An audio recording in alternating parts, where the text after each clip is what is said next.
যে আপনাদের সাথে সুখে দুঃখে সবসময় ছিলাম।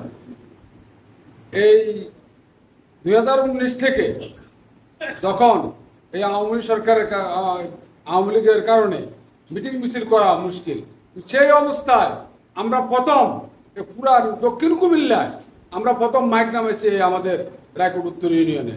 আমরা বিশাল জনসভা করছি, আমাদের গফুর মিয়া প্রধান অতিথি ছিল, আমরা মাহিনী বাজার বিশাল জনসভা করছি।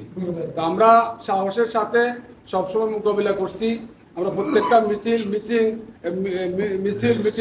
এমনকি যারা অনেকে অনেক গার্ডিয়ান আমাকে ফোন করতো যে আমাদের এই ছেলেপেলেরা যে মিছিলে দেখতেছে তাদেরকে অ্যারেস্ট করে। আমি সবসময় বলতাম যে যদি অ্যারেস্ট করে সম্পূর্ণ দায়ভার আমার উপরে। ইনশাআল্লাহ যদি অ্যারেস্ট করে আগে আমাদেরকে করবে, আমাদেরকে আগে জেলে দিবে, তারপর আপনাদেরকে ইয়ে করবে। আমরা এই দায়ভার ইনশাআল্লাহ আপনাদেরকে কথা দিতেছি।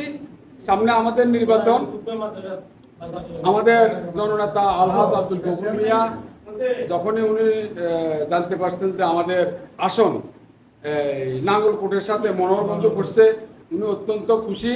কারণ যেহেতু আমাদের এটা কাছাকাছি, আগে সদর দক্ষিণ ছিল, এটা আমাদের জন্য বিশাল একটা সমস্যা। যাক আল্লাহর রহমত, আমাদের এখন যেভাবে দিছে, যদি আমাদের নাঙ্গলকোট আলাদা করে দিত তাহলে আরো ভালো হতো। তবে এখন যেভাবে দিছে এটা তো আমরা আলহামদুলিল্লাহ ইনশাআল্লাহ আলহাজ আব্দুল গফুর মিয়া এখানে আমরা মোটামুটি আমরা 100% আশা করতে পারি উনি নমিনেশন পাবে।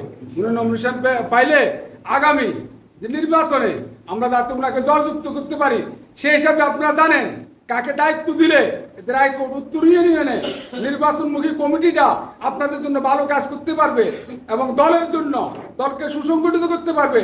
তো সেই হিসাবে আপনাদের কাছে আমি ভোট প্রার্থী, আপনারা আমাদের প্যানেলকে ভোট দিয়ে জয়যুক্ত করবেন, এ বলে আমি